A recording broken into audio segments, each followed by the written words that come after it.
અમદાવાદ મહાનગરપાલિકાની અંદર એડવર્ટાઇઝિંગમાં આપણે મૂવિંગ વ્હીકલો દ્વારા કાર્ટમાં અંદર સાયકલ ઉપર એડવર્ટાઇઝિંગ કરવામાં આવે છે. આની જે અમારી વાર્ષિક આવક લગભગ 30 લાખ રૂપિયા જેટલી છે. આ ફીની અંદર આ વખતે 10% જેટલો વધારો કરવામાં આવ્યો છે. પરિણામે જે ઝોનની અંદર આ રિક્ષા ચાલકો અથવા તો સાયકલ ઉપર અથવા તો કાર્ટ દ્વારા જે એડવર્ટાઇઝિંગ કરતા હોય છે એની અંદર આ 10%નો જે અમારે વધારો કરવામાં આવ્યો છે. ગત વર્ષની અંદર અમદાવાદ મહાનગરપાલિકાની રેવન્યુ જે આવક છે, ટેક્સની આવક એ 2300 કરોડ રૂપિયા જેટલી થઈ હતી. આ વર્ષે નવું ફાઇનાન્શિયલ વર્ષ 1/4 થી શરૂ થઈ ગયું છે, ત્યારે આ વર્ષે 25-26 માટે 8 તારીખથી અમદાવાદ મહાનગરપાલિકાની એડવાન્સ ટેક્સ પ્રક્રિયા શરૂ થશે.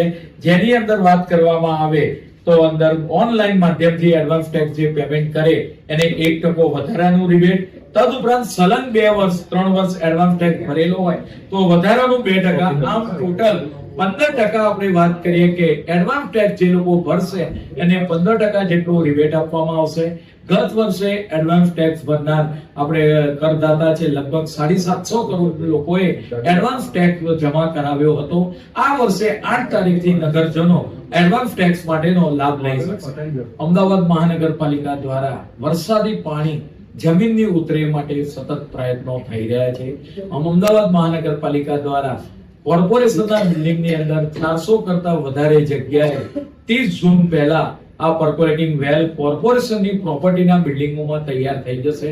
મહાનગરની અંદર લોકો વધારે માત્રામાં જોડાય, સોસાયટીની અંદર પર્કોલેટિંગ વેલ બનાવે તે માટે ભારત સરકારના ગૃહ અને સહકાર મંત્રીએ તેમને પોતે ચેરમેન સેક્રેટરીને લેટર લખ્યા હતા અને હાલ આ પ્રક્રિયા જારી છે.